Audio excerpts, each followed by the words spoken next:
Partir loin pour s'évader ou partir prêt pour explorer. Ici c'est ailleurs, ailleurs c'est ici. La vallée de l'Amblève ou vallée des légendes. L'une d'elles raconte qu'autrefois un meunier vendit son âme au diable. On dit qu'entendant dans l'oreille, les pleurs du vieil homme peuvent encore se faire entendre dans la vallée. Il faut quitter cet itinéraire et s'enfoncer dans le vallon de la Chefna pour rencontrer une toute autre histoire. L'histoire de la ruée vers l'or, aux portes de l'Ardenne belge. Parcourir la nature et voyager dans le temps en quête de vérité, en quête d'identité.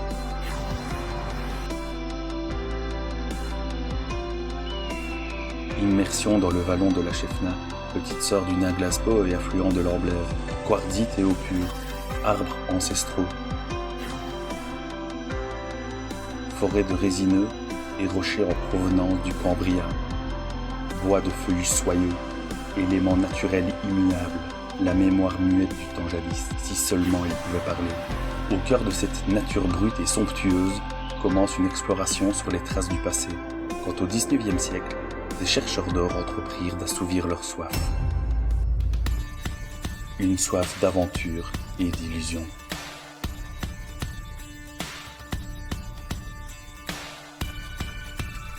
En sillonnant les sentiers pour s'enfoncer dans la forêt sous la canopée automnale, le point de chute est évident, la cabane de l'orpailleur. Ici où tout commença en 1802, le début de l'Odyssée aurifère dans laquelle des hommes, paysans pour la plupart remplis d'espoir, commencèrent à rêver de fortune. Ils se mirent au travail en creusant la roche, affrontant bien souvent un climat rude, mains calleuses, articulations douloureuses, fatigue et découragement, au vu d'un bien maigre butin. Un peu plus tard, en Californie, ce n'étaient pas les chercheurs d'or qui devinrent riches, mais les vendeurs de pelles et de pioches.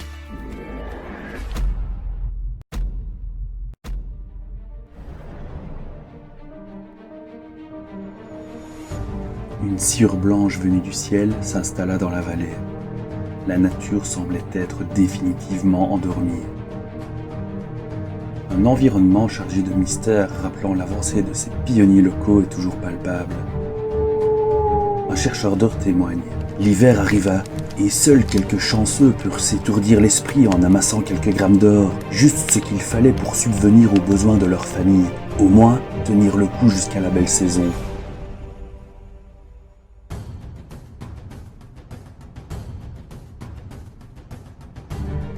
Du sommet des collines jusqu'aux profondeurs du vallon, l'aventure se poursuivit.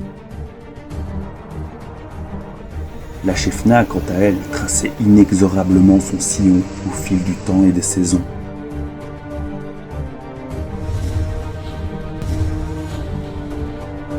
En traversant la brume dans les pas des ancêtres, 2 siècles d'histoire surgissaient à nouveau, une machine à remonter le temps, comme si la nature régurgitait ses souvenirs sombres et mystérieux.